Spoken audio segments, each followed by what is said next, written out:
Bueno, ¿cómo estáis? Es bonito poder volver y vernos y exteriorizar en abrazos, en sonrisas, en palabras, lo que es un sentimiento, que es el amor que nos sentimos, de poder estar juntos en esta mañana, de poder cantar, alabar, adorar a nuestro Dios, vernos, ¿verdad? Y de una manera cercana, pues esa convivencia que tiene que ver con la fe que sentimos, ¿verdad? Y que despierta en nuestros sentimientos, en nuestras emociones, lo que hay de verdad en el corazón. El amor es una cosa práctica, son sentimientos ahí que se exteriorizan a través de cómo nos movemos hacia los demás, cómo nos hablamos, nos abrazamos y nos sentimos. Mira, yo en esta mañana, cuando estábamos cantando, me acordaba de un texto precioso. Cuando salimos ya hace un mes de vacaciones, dejamos este lapso de tiempo, me acordaba de un texto bíblico que está en Isaías 55, verso 12. Isaías 55, verso 12 dice: porque con alegría saldréis y con paz seréis vueltos. Los montes y los collados levantarán canción delante de vosotros, y todos los árboles del campo darán palmadas de aplauso. Así es que dejamos ese tiempo con alegría, salimos con paz y volvemos renovados, con deseo de estar juntos, ¿verdad? Y Dios está a nuestro lado, en medio de nosotros, sabiendo que de alguna manera lo que estamos haciendo es darle la gloria y la honra y edificando lo que son nuestras vidas a través de nuestras relaciones, a través de la palabra, a través de nuestros cánticos. Es la familia espiritual de Dios que nunca se enfríe esto, queridos hermanos. Y esto es una lucha diaria. El amor que se construye es algo que se fragua en el día a día. En esa batalla que continuamente tenemos que pelear, porque tenemos un enemigo muy poderoso y muy fuerte. Nunca lo olvidemos.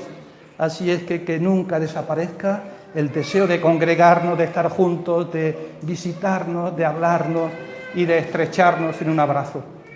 Eso es lo que Dios está construyendo en esta familia, que es preciosa, y lo que Dios seguirá haciendo. Seguro que en este nuevo curso que empezamos, ¿verdad? Dios tiene grandes propósitos para nosotros. Y estoy convencido, ¿verdad?, que Él lo irá haciendo en la medida de que cada uno de nosotros aporte aquello que Dios ha puesto en sus manos, ¿verdad? Cada uno de nosotros tenemos algo que hacer, tenemos algo que aportar. Todos, desde el más pequeño hasta el mayor, tiene dones que Dios nos ha dado y los tenemos que poner al uso para que sean edificables para otras personas. Hace unos días me llamó Armando y él me comentó que celebran próximamente lo que será el 20 aniversario de la iglesia, que ellos empezaron la obra allí en La Carolina. Me mandó que diera recuerdos para vosotros. Ellos tendrán los días del 26 al 28, viernes, sábado y domingo, tendrán ese tiempo de conmemoración de lo que son 20 años allí en La Carolina. Y sabéis que ellos han sido también muy especiales para nuestras vidas, nos han ayudado mucho, han sido personas que han estado a nuestro lado y que nos han ayudado de verdad. Nunca lo olvidemos, ¿verdad? La amistad fuerte y verdadera, hermanos, nunca lo olvidemos. Así es que, mirad, yo quiero esta mañana compartir con vosotros y hablaros del Evangelio. No sé si es el mejor tema para empezar, digamos, este inicio de curso. Pero yo leía estas palabras que están en 1 Corintios, si me acompañáis, 1 Corintios, capítulo 2, versos del 1 al 5. Capítulo 2 de 1 Corintios, versos del 1 al 5.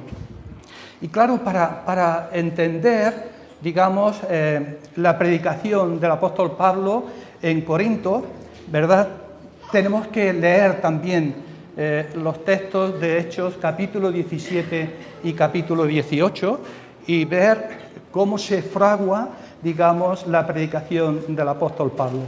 Pero yo creo que hay tres enseñanzas preciosas en estos versículos y de alguna manera es lo que yo quiero compartir esta mañana con vosotros. Hechos revela lo que fue, digamos, la enseñanza del apóstol Pablo, primero en Atenas y después en Corinto. Corinto y Atenas eran dos ciudades muy populares, grandes, con un comercio espectacular, ¿verdad? Eran dos ciudades que estaban cercanas una de la otra, como de 70 o 80 kilómetros. Una era de origen griego, la otra romana. Pero digamos que cuando él llega a Atenas y después baja a Corinto, él se estremece, dice que su corazón se compungió en gran manera cuando ve la gran idolatría que había tanto en Atenas, cuando después él baja a Corinto. Y cuando él pronuncia estas palabras, digamos, las pronuncia con un sentido de profunda debilidad, de temor y digamos, casi de miedo, pensando lo que cuando llegara a Corinto él se iba a encontrar. Ya había estado en Atenas, en Corinto se tiró 18 meses, ¿verdad? Y él pues habla acerca de lo que es para él el Evangelio. Mirad, dice así la palabra de Dios: así que, hermanos, cuando fui a vosotros para anunciaros el testimonio de Dios, no fui con excelencia de palabras o de sabiduría, pues me propuse no saber entre vosotros cosa alguna, sino a Jesucristo y a este crucificado. Y estuve entre vosotros con debilidad, con mucho temor y temblor, y mi palabra ni mi predicación fue con palabras persuasivas de humana sabiduría, sino con demostración del Espíritu y de poder, para que vuestra fe no esté fundada en la sabiduría de los hombres, sino en el poder de Dios. El Evangelio, que para Pablo, ¿verdad?, digamos, quiere compartir con la iglesia de Corinto y que de alguna manera es lo que está expresando el Evangelio, tiene un origen. Para Pablo el Evangelio no eran, o lo que él estaba compartiendo no eran palabras suyas que nacen de lo que tiene que ver con la elocuencia, la oratoria, lo que es la sabiduría humana en el mundo en el que nos movemos, sino que era depositario mayordomo de lo que había recibido de parte de Dios. El Evangelio, ¿verdad?, la palabra de Dios, es algo que Pablo sabía que no era suyo, sino que lo había recibido de Dios mismo. Y él solo era mente portador y mayordomo para llevar a otros el mensaje que había recibido de parte de Dios. Así es que el origen del Evangelio es la palabra que viene revelada de parte de Dios. La segunda cosa que yo quiero ver con vosotros es el contenido del Evangelio. Y el contenido del Evangelio es cristocéntrico. El Evangelio se centra en Cristo, en el Cristo que viene, que se hace carne, el Hijo de Dios, que muere en una cruz por cada uno de nosotros, que lleva nuestros pecados, nuestras miserias, y que allí en la cruz es considerado pecado y muere en debilidad para que nosotros fuésemos justificados al ser levantados de la tumba por el poder de Dios. Así es que la palabra viene de Dios, el contenido es el Cristo de la cruz, es Cristo muriendo por cada uno de nosotros, y finalmente el poder del Evangelio. Y el poder del Evangelio no descansa en las palabras que podamos sacar nosotros de un lenguaje que sale de lo que sabemos, de lo que conocemos, de lo que es la sabiduría humana en un concepto, digamos, filosofal, sino que nace y tiene su poder en el Espíritu Santo. Así es que son estas tres verdades las que Pablo compartió con la iglesia de Corinto. Una iglesia, digamos, difícil, pero con muchos dones. Una iglesia grande y una ciudad grande que resurgía, era la capital de la provincia de Acaya, era una ciudad grande, rica en comercio, rica en sus templos, en sus dioses, rica en muchas cosas, pero le faltaba lo más importante, le faltaba la persona de Jesús. No hay mucha diferencia, queridos hermanos, de los tiempos de entonces a los tiempos de ahora. ¿Y cómo podemos llevar ese mensaje de entonces, el mensaje histórico que se hace presente también hoy día en nuestras vidas, cuando llegamos a las personas y le hablamos de nuestra fe, de lo que hemos creído, en quién descansamos, ¿verdad? Y cuál es la base de nuestra fe? Bueno, Pablo les dice estas palabras. ¿Y qué es el Evangelio? El Evangelio es la buena noticia de Dios para un mundo que está en una profunda necesidad. Jesús nos declara que Él salva y libera, lo hemos cantado. Todos somos esclavos del pecado y estamos bajo la tiranía de Satanás. Jesús viene y llega a nuestro corazón y lo que hace es que produce liberación y salvación. Así es que es el centro del meollo y del mensaje, pero no solamente hace esto el Evangelio, sino que proclama que Jesús murió en una cruz. Llevó nuestro pecado, llevó nuestra miseria, llevó nuestra maldad y fue resucitado por el poder de Dios para nuestra justificación. Así es que la crucifixión y la resurrección es la evidencia del poder de Dios, de un Cristo que fue crucificado en debilidad, pero resucita por el poder de Dios. El mensaje del Evangelio, queridos hermanos, no descansa en las palabras de Pablo, que hubiera surgido de una oratoria muy adecuada, con lo que es un discurso muy armonizado, sino que descansa en el poder de Dios, en la palabra que lleva el poder de Dios. Una de las afirmaciones más importantes acerca del Evangelio tiene que ver con estos 3 versículos que hemos leído, ¿verdad? La verdad que procede de Dios, que no es sabiduría humana, sino que tiene que ver con palabras que muchas veces hablen de lo que es la debilidad del ser humano. No sé cómo habéis sentido vosotros muchas veces cuando habéis compartido vuestra fe delante de otras personas, pero yo os puedo decir mi experiencia a veces entre familia muy cercana, me he sentido débil, profundamente débil. Porque, ¿sabéis? Cuando te encuentras a alguien que es oposición, pero también, digamos, hace una oposición a través de lo que es la filosofía y lo que encuentra, racionaliza, todo lo que dice es una oposición, a veces no encuentra las palabras necesarias para decir nada más que, pero esto es lo que yo he creído. Y te sientes débil, te sientes a veces vulnerable. Quisiéramos tener, de verdad, quizás una mayor oratoria, pero al final lo que Dios hace que lleve su poder no es la oratoria, no es la palabra que tiene que ver con una filosofía de humana sabiduría. Cuidado, la filosofía en sí no es mala cuando está centrada como ciencia en la investigación, en la reflexión acerca de los hechos históricos que aquí se están detallando. La filosofía que realmente es mala tiene que ver con la filosofía del mundo, ¿verdad? Que busca todo lo novedoso, que busca o que dice que lo antiguo ya está, no vale para nada y que hay que buscar cosas nuevas que realmente, pues de alguna manera lleguen al corazón y le den la vitalidad suficiente para exponer y creer aquello que se está investigando. Así que Pablo lo que hace es que renuncia a la retórica humana, a la filosofía del mundo, para, a través de la palabra que él ha recibido, exponerla delante de los hombres, delante de los corintios, y es por eso que él dice, me propuse entre vosotros no saber otra cosa que a Cristo y a este crucificado. No quise saber otra cosa de vuestro mundo, de vuestros sentimientos, de vuestras especulaciones, de vuestras investigaciones, de todo lo que era la vida de Corinto, de alguna manera que ya había él sabido o había visto en Atenas. Mirad, Atenas era una ciudad también muy grande, con muchos templos, con muchos dioses, de tal manera que cuando Pablo entra en Atenas dice que encuentra una inscripción que ponía al Dios no conocido. Había tantos dioses que había una inscripción, por si falta alguno, ponemos esto. Y Pablo les dice a los atenienses, mirad a ese Dios que vosotros no conocéis, es al que yo os predico, al que yo os anuncio. No le conocéis y yo quiero anunciaros quién es Jesucristo. El Cristo que va a una cruz y que muere por amor y que entrega su vida a aquel que no vino para ser servido, sino para servir y dar su vida en rescate por mucho. Cristo, la persona del Hijo de Dios, ¿verdad? Que se hace carne y que llega a nosotros y nos abraza y siente tus preocupaciones, tus temores, tus trabajos, tus fatigas. Siente tu debilidad y está a tu lado para decirte aquí estoy, porque deseo darte lo que el mundo ni nada puede darte. Deseo hacerte libre y salvarte.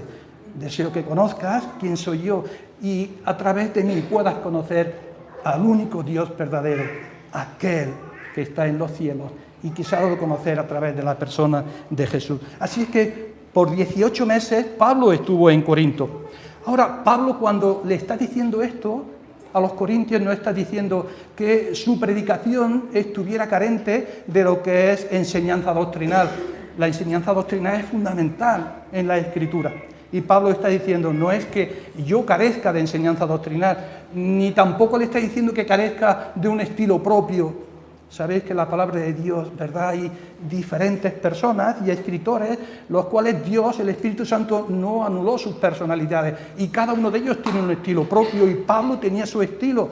Y está diciendo, tiene una forma, y quiero yo expresarla así delante de vosotros. Lo que Pablo está diciendo, no quiero que mis palabras estén, digamos, basadas en la retórica, en lo que es el conocimiento del mundo, en la sabiduría del mundo, que amolda el Evangelio a lo que es el momento y el instante en el que estamos viviendo, para que el oído sea agradable y la gente siga, pero que en vez de ser lo que antes decíais y vosotros poníais discípulos, simplemente sean personas, digamos, no convertidas, sino a veces convencidas de que hay algo diferente y que les gusta, pero no son realmente convertidos. Pero el Evangelio no está expuesto para esto.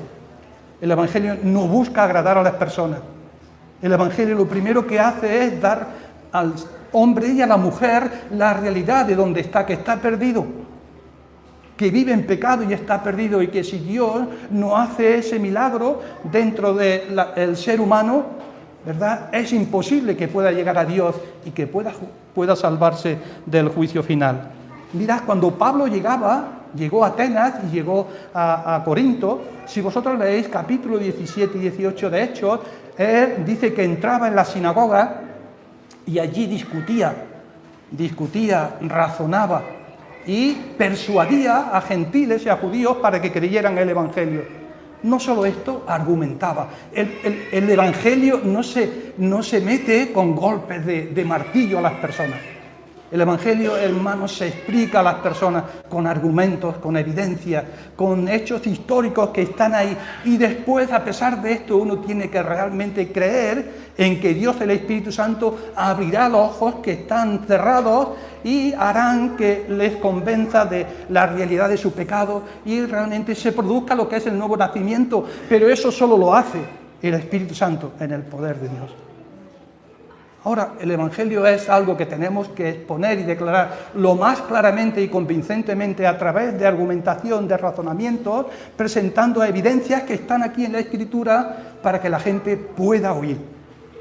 Pero la respuesta no dependerá, hermano, de lo que son nuestros argumentos y nuestra buena oratoria.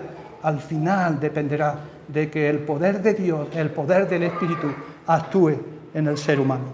Así es que la salvación es un milagro de Dios. No es algo, hermanos, que nosotros podamos provocar. Ojalá pudiera ser eso así. Ojalá pudiéramos, ¿verdad?, que aquellos que amamos con todo nuestro ser, nuestras familias, ¿verdad?, nuestros hermanos, gente que está a nuestro lado, que amamos profundamente, ¿verdad?, y que estamos seguros de que si no hay un arrepentimiento y una fe en el Señor y Salvador, se van a perder. Y cuando llegue el momento, ¿verdad?, caerán bajo el justo juicio de Dios. Pero esto no es posible porque nosotros no podemos hacer lo que solo Dios, el Espíritu Santo, hace. Así es que Pablo renuncia a esta retórica y sabiduría humana, ¿verdad?, que amolda el Evangelio a lo que es el concepto filosofal del mundo, ¿verdad?, pero predica a Cristo muriendo en una cruz, al Cristo que viene por amor, que se hace cercano en una persona, en Jesús de Nazaret, aquel que se acerca a tu lado y te dice que te ama profundamente. Te habla de sus proyectos, de sus esperanzas, te habla de la realidad de tu vida. Estamos en un sentido en bancarrota y no hay nada que pueda hacer que podamos acercarnos a Dios si no es a través de la persona de Jesús. Bueno, esta es la realidad de lo que es el mensaje del Evangelio, que no viene de una palabra de retórica, que no viene de una palabra de humana sabiduría, sino de la verdad revelada de Dios. El Evangelio es la verdad revelada de Dios, es, digamos, la sabiduría de Dios, es el misterio de Dios que ha sido anunciado en el tiempo de Dios. Pablo lo expone en Gálatas capítulo 4, verso 4, venido el cumplimiento del tiempo, Dios envió a su mujer, a su hijo nacido de mujer y bajo la ley, dice, para que redimiese a aquellos que estábamos bajo la ley y fuésemos declarados hijos de Dios, hijos adoptados por Dios. Así que, venido el cumplimiento del tiempo, Dios envía a su hijo. Es el tiempo de Dios, la sabiduría de Dios, es el misterio de Dios que se hace realidad en el tiempo, ¿verdad? Y aquello que estaba escondido ahora se revela y es el Evangelio, la buena noticia de Dios para que un mundo que está perdido pueda creer en un Dios que se hace presente en la persona de Jesús de Nazaret. Y Pablo dice, me propuse no saber entre vosotros cosa alguna, sino a Jesucristo y a este crucificado. Cuando Pablo llegó a Corinto de Atenas, dice que vino con una demostración de debilidad. Ay, me cuesta trabajo entender esto. Me produce a veces, porque nuestro concepto de la espiritualidad muchas veces es un concepto de superhéroes. Quisiera explicarlo, ¿verdad? Cuando uno habla de ser llenos del Espíritu Santo, parece que uno es tan grande y tan fuerte que en nosotros no hay debilidades, no hay dudas y no hay temores. Hermanos, y eso no es así, no es así. Porque Pablo era débil y era vulnerable. Y cuando uno ve la realidad del Evangelio, nos damos cuenta que necesitamos cada día de la gracia de Dios, del amor de Dios, necesitamos cada día de la enseñanza, acercarnos y tener una relación constante con el Dios de los cielos, para que nuestra fe siga avanzando y siga persistiendo.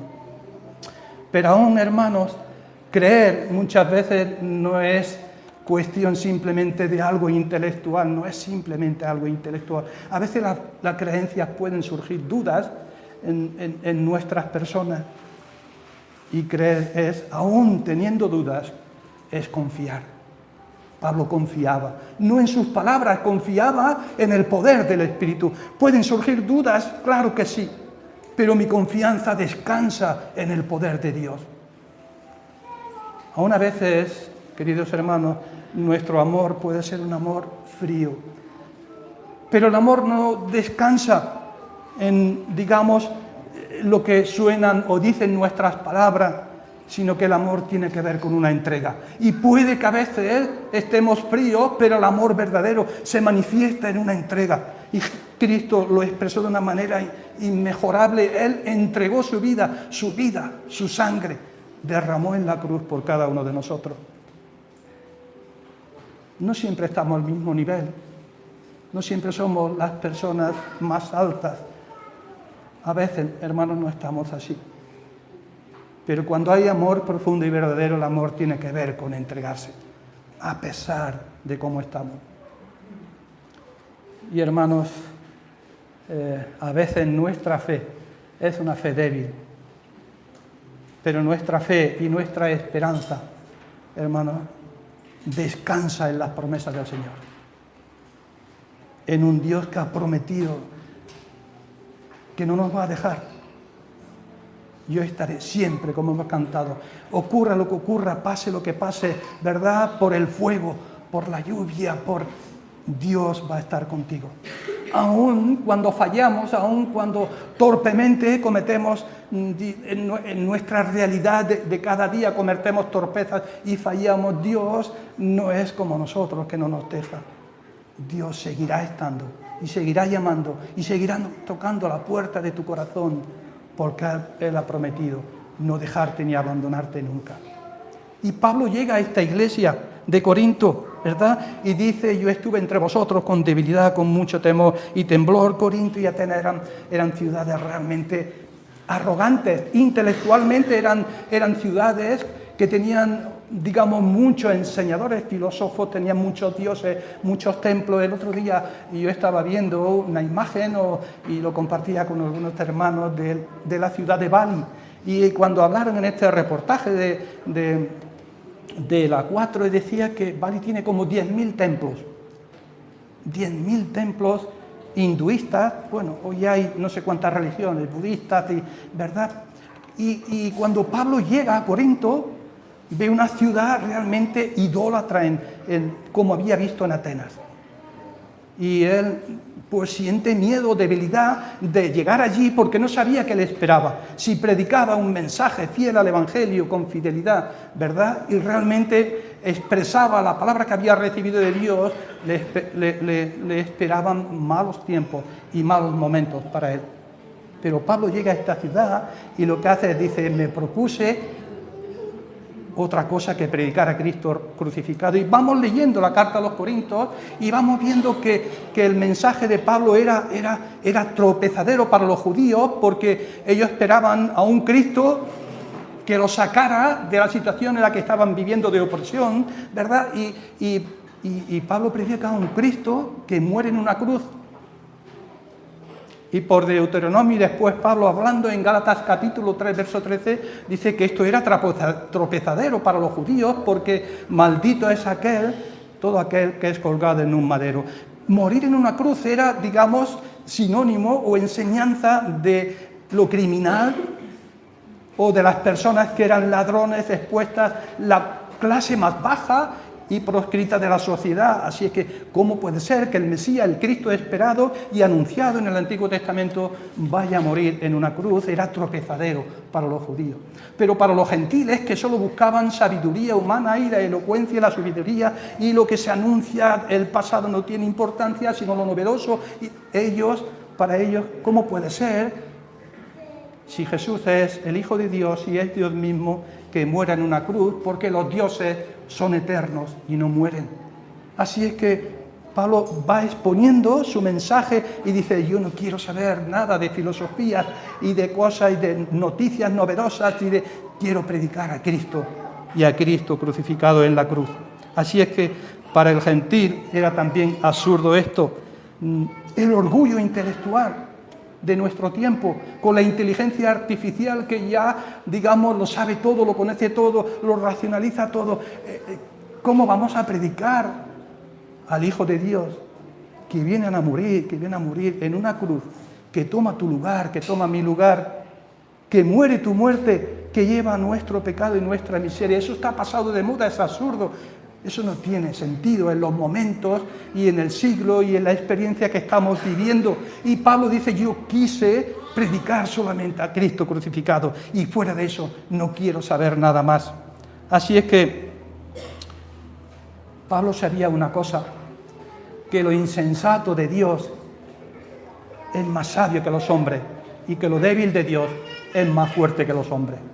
Aún lo más inferior de Dios es mucho más sabio que lo más sabio de los hombres.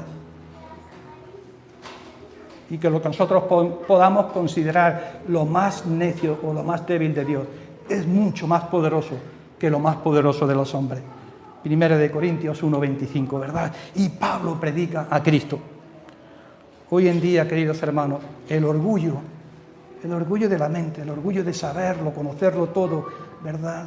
El orgullo de creer que lo pasado no vale nada, que lo novedoso, que la investigación es una de las cosas que más impiden que el ser humano acepte la verdad del Evangelio y en fe y arrepentimiento puedan convertirse al único Dios que se manifestó de una manera profunda a través de la persona de Jesús y murió por cada uno de nosotros en la cruz.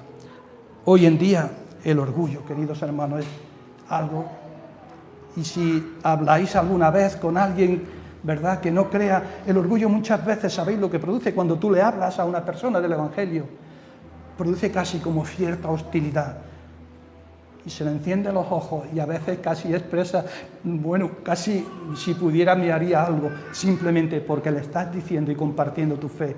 El orgullo es algo que realmente produce una profunda hostilidad para un mundo que intelectualmente cree que lo sabe todo y lo conoce todo. Así es que Pablo nos expresa a un Cristo que murió en una cruz, que llevó nuestro pecado, su miseria, que se hizo pecado por nosotros y fue maldito y murió por amor. ¿Cómo podemos expresar esto en un lenguaje que sea coherente, que sea decisivo? que la gente pueda entenderlo. No podemos amoldarlo y rebajar el Evangelio intentando agradar el oído de las personas. Tendremos que hacerlo lo mejor que sepamos, pero de una manera transparente, sincera y profunda, de que no hay otro medio de llegar a Dios si no es a través de Jesús. Bueno, la ciudad de Corinto y la ciudad de Atenas eran también ciudades muy religiosas. Y allí había cientos de templos. En Corinto estaba el templo de Apolos, el templo de Afrodita, y de alguna manera todos esos dioses convivían de una manera armoniosa y, digamos, de una forma tolerante. Diferentes dioses, diferentes templos, y allí ellos se respetaban mutuamente, y digamos, eso era algo que entendían que eran ricos, no solamente en riqueza material, riqueza en ídolos, en templos, riqueza en filósofos, en enseñadores. Eran ciudades idólatras, profundamente idólatras, pero ellos se sentían profundamente ricos y eran religiosos, porque tenían dioses de todo tipo. Y ya antes decía que en Atenas aún al Dios no conocido, y Pablo les dice, a ese Dios que no conocéis, al que yo os estoy anunciando. Pablo tenía un concepto cuando llegó a la ciudad de Corinto de que quería presentar a Jesús crucificado en la cruz, y de que Corinto se doblara delante de él, le adorara y le aceptara como Señor y Salvador de sus vidas. Y mirad, cuando Pablo habla allí, él sabía una cosa. Él sabía que solo hay un Dios y Padre del cual proceden todas las cosas, y un Señor Jesucristo por medio del cual son todas las cosas, y nosotros procedemos de Él. Había muchos dioses, pero Pablo sabía que había solo un Dios y un Señor Jesucristo.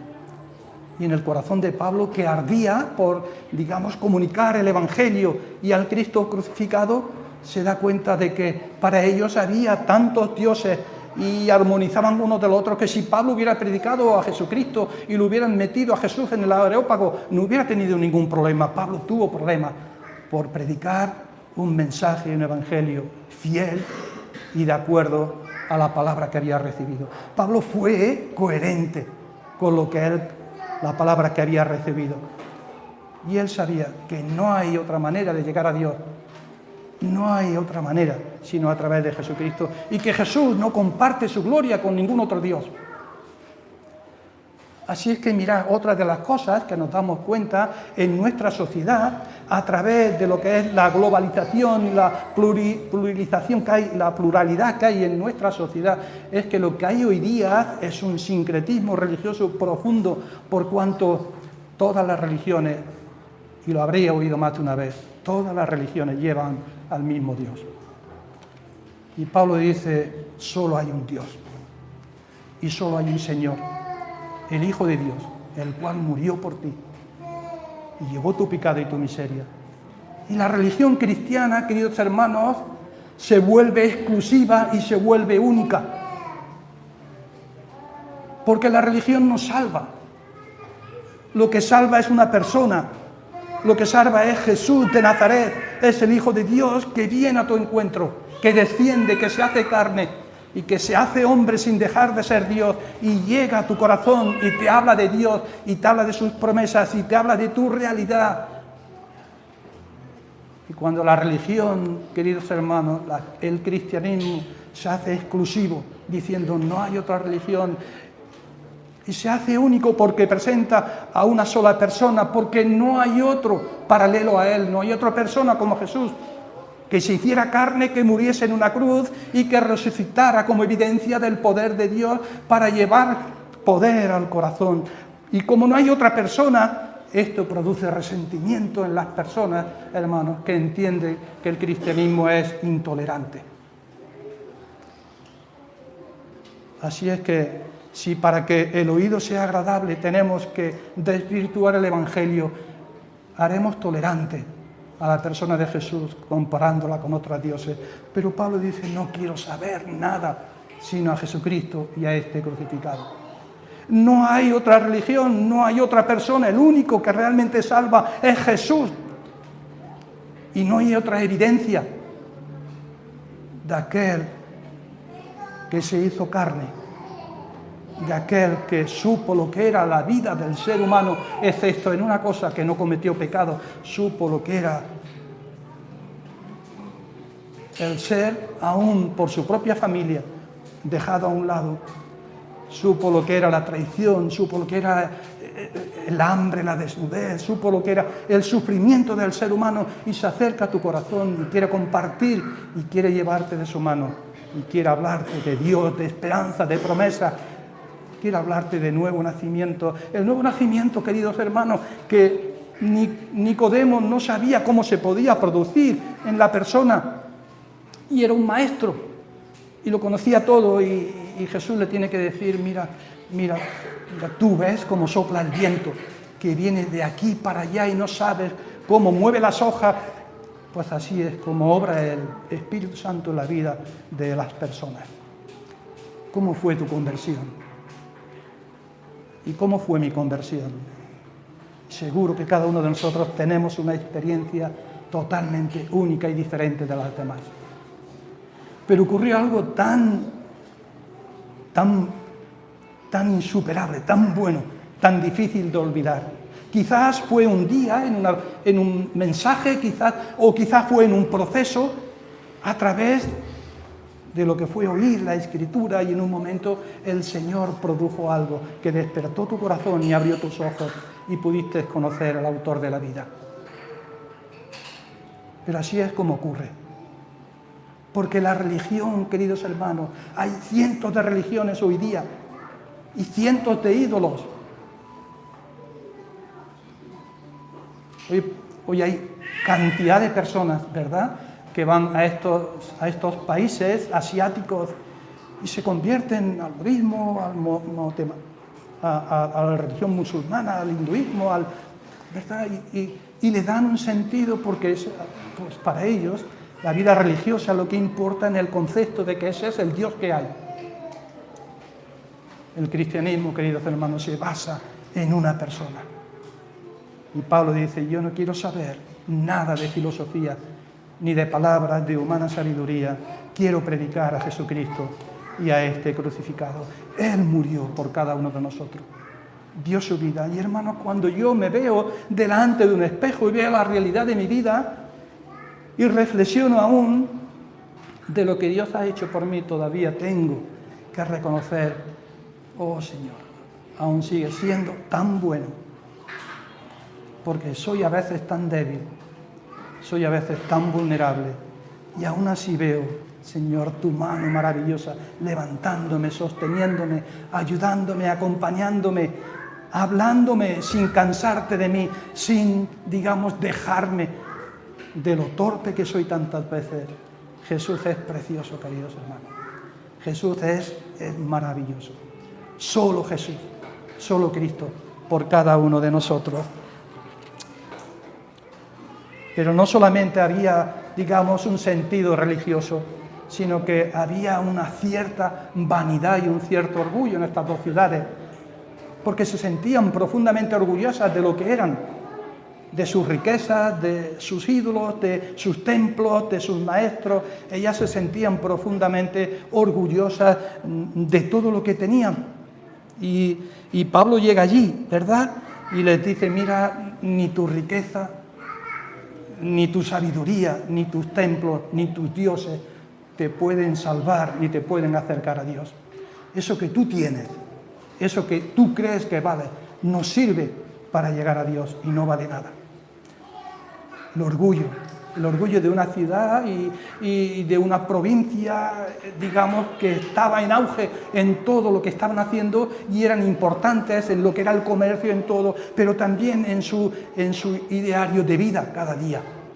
Pablo, que es un hombre que no era, de un aspecto físico, parece ser, grande o era más bien pequeño, enjuto, y su oratoria tampoco era una oratoria grande. A Pablo le llamaban palabrero en Atenas, y recolector de semillas, y recolector de semillas quería decir que con alguien que es como un vagabundo y va recogiendo lo que queda de lo que se ha segado, lo que ya no vale, lo que queda atrás. Y a Pablo se le llamaba palabrero y recolector de semillas. Y Pablo llega allí y les dice a gente que son orgullosos, profundamente orgullosos: lo que tú eres no vale para nada. Lo que tú eres no te va a acercar a Dios. Lo que tú eres no sirve para nada. Ni lo que sabes, ni tu conocimiento, ni tu sabiduría, ni tu distinción, ni lo que tienes. Porque, hermano, nada de lo que tenemos, nada de lo que somos, nos puede acercar a Dios si no es a través de la persona de Jesús. Y cuando Pablo predica este mensaje, ¿sabéis la gente que respondió? Pues fue la clase más sencilla de aquella sociedad de Corinto. Y Pablo le dice a los corintios: mirad que no sois muchos de vosotros según la carne sabios, ni según la fuerza ni según lo que sois como personas sois grandes, fuertes, sino que lo necio de Dios se escogió para avergonzar a los sabios, y lo débil para avergonzar a lo fuerte, y lo menospreciado y lo que no vale fue lo que escogió Dios. Y la clase más desfavorecida fue la que realmente respondió al mensaje de Jesús. Pero el mensaje del Evangelio entonces hace acepción de personas. El mensaje del Evangelio, queridos hermanos, no hace acepción de personas. Es para hombres ricos y para hombres pobres. Pero sí es cierto que el orgullo y la vanidad del ser humano es un impedimento fuerte para poder aceptar el mensaje del Evangelio. Porque, hermanos, cuanto más nos creemos saber, cuanto más creemos tener, cuanto mayor conocimiento creemos que tenemos, ¿verdad?, nos hace tan vanidosos, tan orgullosos, que nos impide realmente recibir la oferta por gracia y por amor de lo que Jesús ha hecho en la cruz del Calvario. El mensaje del Evangelio, queridos hermanos, rompe el orgullo. Y aquello que tú crees que eres suficiente te lo quita. El mensaje del Evangelio lo que hace es desnudarte y ponerte delante de Dios y delante de un espejo y decir cómo te ves, cómo eres. Porque no tienes ropa lo suficientemente limpia para presentarte delante de Dios, ni tienes suficientemente dinero para poder pagar lo que de gracia Dios te está dando. No podemos comprar el mensaje, la salvación que Dios ofrece, es solo por gracia y por amor. Y una de las peores cosas que hay en el ser humano es el orgullo y la vanidad. En las relaciones pasa igual, queridos hermanos. El orgullo es tremendamente nefasto. Cuando las personas son orgullosas, hermanos, parece que hay como un nivel superior de uno hacia otro. Y lo que realmente ayuda a las relaciones, a la amistad, todo, es la sinceridad, la transparencia, la verdad, es la coherencia. Y Pablo está diciendo: no valéis nada, ni ninguno de nosotros valemos nada por lo que somos en sí mismos. Somos insuficientes y estamos en bancarrota. Mirad, una de las cosas que a mí más me agradan cuando nosotros estamos estudiando el Sermón de la Montaña es que el Sermón de la Montaña es la ética y la moral de lo que es el pueblo de Dios. La primera bienaventuranza que aparece allí son: bienaventurados los pobres en espíritu, porque de ellos es el reino de los cielos. Pero la primera bienaventuranza es la que da consistencia, digamos, a las demás bienaventuranzas.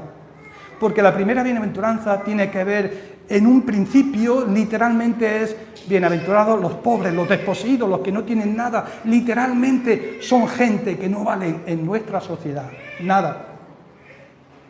Y cuando un pobre no tiene nada, absolutamente nada, tiene muchas más posibilidades aquel que lo tiene todo, para darle refugio, para abrazarlo, para darle amor y para darle algo que el mundo no puede ofrecer. Y aquellos pobres literales se convierten en pobres espirituales. Aquellos que están en bancarrota y que no tienen nada que ofrecer, dice: de vosotros es el reino de los cielos. Y, queridos hermanos, la respuesta en Corinto ¿verdad? No vino de las clases más altas, vino de las clases más bajas. Y Pablo le tiene que decir a esta iglesia, mirad que ninguno de vosotros sois ni sabios, ni poderosos, ni sois grandes hombres, sino que lo que Dios escogió de entre este pueblo fue lo débil, lo necio y aquello que la sociedad rechaza, para avergonzar a los sabios, a los poderosos y a aquellos que se consideran importantes. Esto es profundo lo que Dios está diciendo, porque el Evangelio no hace excepción de personas, pero el Evangelio, hermanos, nos quita ese orgullo, esa suficiencia para ponernos en la realidad de lo que somos. Y cuando tú te pones delante de un espejo y ves la realidad de tu vida, tienes que rendir cuenta a Dios y decir: Señor, gracias. Gracias por haberme amado, por haber sacado mi vida de donde estaba, pero por seguir hablándome, por no cansarte de mí, por seguir ayudándome, por seguir al Señor levantándome y haciéndome que la vida todavía tenga sentido y que mi fe, queridos hermanos, no se haga tan pequeña que a veces no sirva para nada.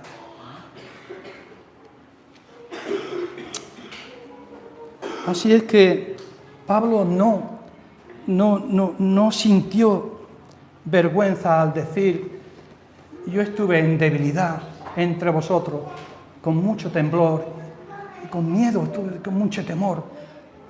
Pero Pablo era un hombre de talla, era un hombre con una inteligencia inusual, con un conocimiento de la Escritura que había aprendido a los pies de Gamaliel, con un conocimiento del Antiguo Testamento y la revelación que había recibido de parte de Dios, pero con una personalidad fuerte, con un carácter fuerte. Cuando Pablo y Bernabé discutieron acerca de si llevaban a Juan Marcos o no en el segundo viaje misionero, parece que la bronca fue tan fuerte, ¿verdad?, que cada uno tomó la decisión de separar caminos.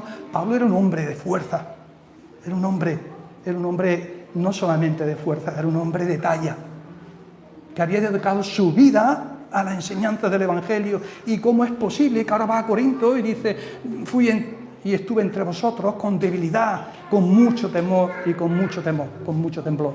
Pablo está diciendo: fui a vosotros y estuve con cierto miedo. Y probablemente nosotros le hubiéramos dicho a Pablo: Pablo, ¿cómo es posible que digas esto? Que lo digas tú. ¿Cómo es posible un hombre como tú que puedas decir que te sientes débil, que te sientes temeroso de estar en una ciudad? Porque, hermano, cuando se predica el Evangelio, y el Evangelio verdadero con honestidad, tú no buscas que te sigan a ti, sino que sigan a Cristo. Y cuando predicas el mensaje delante de las personas, el mensaje que has recibido de Dios y que no puedes dulzar para que realmente sigan a las personas, sino que sigan a Cristo, lo que le puedes encontrar es oposición, y oposición muy grande, como él la recibió allí en Corinto. Era un palabrero, era un hombre que era considerado, digamos, como una persona que no valía tanto, y él llega allí, aunque cuando Pablo predica en Atenas, ¿verdad?, allí se le unieron personas, Dámaris, él predicó más bien una enseñanza acerca de lo que es la naturaleza y hablando acerca pero seguro que predicó también acerca de Cristo y de la cruz de Cristo. Y cuando llega a Corinto y predica la cruz de Cristo, allí se le unen Aquila y Priscila y allí forman un equipo y más personas se van convirtiendo. Y el Señor le dice a Pablo, dice: no calles, porque yo estoy contigo, ningún daño te van a hacer, porque aquí tengo mucho pueblo. Predica el Evangelio, predica a Jesucristo y a este crucificado. No te dé vergüenza de exponer lo que es el Evangelio, la verdad de Dios, la sabiduría de Dios, el misterio de Dios, la palabra que llega a las personas. Porque al final lo que tú prediques no es lo que va a llevar el poder. Las palabras llevan poder cuando el Espíritu Santo las lleva y se hace suya y llevan a las personas. No sé si alguna vez habéis oído mensajes con una erudición profunda, con una reflexión profunda, pero sales de la reunión y a veces no has captado muchas cosas, aunque es una erudición profunda, y sales frío. Y había oído mensajes sencillos, mensajes tranquilos, no con tanta erudición, pero llevan algo especial que calienta el corazón, que llega a las entrañas, que te remueve, y sin ser una oratoria espectacular, tú dices: hoy ha habido aquí algo especial y no sé expresarlo. Lo que llega al corazón son las palabras, hermanos, declaradas con debilidad humana, pero con el poder del Espíritu. Es el Espíritu Santo obrando a través de la debilidad humana. Y esto es algo, queridos hermanos, que está, digamos, presente en las dos cartas que Pablo escribe a la iglesia de Corinto. Lo que es el concepto de debilidad a través del cual Dios obra por medio del poder del Espíritu. Y en las dos cartas, ¿verdad?, se habla acerca de esto y cómo deliberadamente Dios permite que haya un pueblo débil para que la gloria sea de Dios y no de los hombres. Segunda de Corintios 4:7 dice: pero tenemos este tesoro en vasos de barro para que la excelencia del poder sea de Dios y no de nosotros. Somos como vasos de barro, ¿verdad? Muchas veces nos rompemos. Pero es en la debilidad, queridos hermanos, donde se produce el poder de Dios. Y Pablo, cuando está en un momento de su vida, no sabemos muy bien cuál era su necesidad, si era física, si era emocional. No lo sabemos, aunque mucha gente dice que era un problema de la vista, un problema físico, y pide por 3 veces que el Señor le sane esta situación o esta enfermedad que padece. Y Jesús y el Señor le dice: bástate mi gracia, porque mi poder se perfecciona en la debilidad. Cuando del corazón salen palabras débiles, pero palabras que son rendidas delante del Señor, y Dios, el Espíritu Santo, está oyendo y conoce lo que hay en el corazón, y esas palabras son llevadas en el poder del Espíritu, se producen cosas maravillosas. Pero mirad este principio que nos afecta a nosotros en el concepto de Pablo, con debilidad, con mucho temor y con mucho temblor, hablándole a personas, digamos, orgullosas de todo su estatus, de toda su vanidad, de lo que tenía y lo que eran. No solamente se aplica a nosotros, sino que le afecta a Dios mismo. Es decir, el Cristo de la cruz es un Cristo que muere en debilidad. Era tropezadero para algunos y absurdo para los gentiles, pero Jesús, el Jesús de Nazaret, el Hijo de Dios, está en una cruz colgado por ti y por mí y expresa debilidad. Así es que no solamente nos afecta a nosotros en cuanto a la expresión, el pronunciamiento de cómo llevamos el Evangelio a otras personas, sino que también lo vemos en la persona de Jesús de Nazaret. ¿Para qué? Dice Pablo: para que el que se gloríe en la persona de Dios. El texto que yo quiero deciros es 2 de Corintios, capítulo 12, verso 9. Porque aunque fue crucificado en debilidad, vive por el poder de Dios. Cristo fue crucificado en debilidad, pero es el poder de Dios el que da evidencia de que allí quien está muriendo ha sido levantado de la tumba. No hay otra parangón, no hay otra persona como Jesús. Nadie, ningún otro ser humano, nadie, ningún otro Dios ha podido decir esto. Solo Jesús fue levantado al tercer día, muerto en debilidad, pero levantado de la tumba por el poder de Dios. Y las palabras y el poder de Dios del Cristo que ha sido resucitado es el que llega al corazón. Y cuando, hermanos, el corazón se abre, cuando los ojos pueden abrirse, lo que hace el Espíritu Santo es quitar toda ignorancia, abrir nuestros ojos y ver no solo las evidencias a través de la argumentación, sino a través de las palabras dichas con poder y con debilidad, Dios expresando en poder lo que es el mensaje de salvación, que el corazón se rinde y reconoce que solo Dios y solo en Jesús hay salvación. La salvación, queridos hermanos, opera en 2 cosas que son fundamentales: la fe y el arrepentimiento. Fe en la obra salvífica, en el Cristo que muere en una cruz en debilidad por nosotros, pero que vino, que se entregó, que dio su vida, que no vino para ser servido, sino para servir. El Cristo que muere por amor, que se acerca a tu vida y te habla como nadie te ha hablado. y la realidad de hombres y mujeres, hermanos, que estamos expuestos a la ira de Dios, que estamos alejados, y cuando nos damos cuenta de nuestro pecado surge el arrepentimiento porque no queremos ser lo que éramos y queremos cambiar, y el cambio viene a través del nuevo nacimiento. El Espíritu Santo dando vida donde había muerte, levantando a personas que estaban postradas, produciendo vida, produciendo esperanza, produciendo vida eterna. Así es que 1 Corintios 1, 29, 31 dice: mas por Él estáis vosotros en Cristo Jesús, el cual no ha sido hecho por Dios sabiduría, justificación, santificación y redención, para que, como está escrito, el que se gloríe, gloríese en el Señor. El Evangelio es la verdad de Dios, queridos hermanos, que viene de Dios, que se centra en Cristo. Él es el centro, Cristo. El Evangelio es cristocéntrico, hermano, y que lleva su poder a través del Espíritu Santo. Es el Espíritu Santo el que da autenticación de lo que es el poder de Dios a través de haberle resucitado de entre los muertos y produce vida donde había muerte.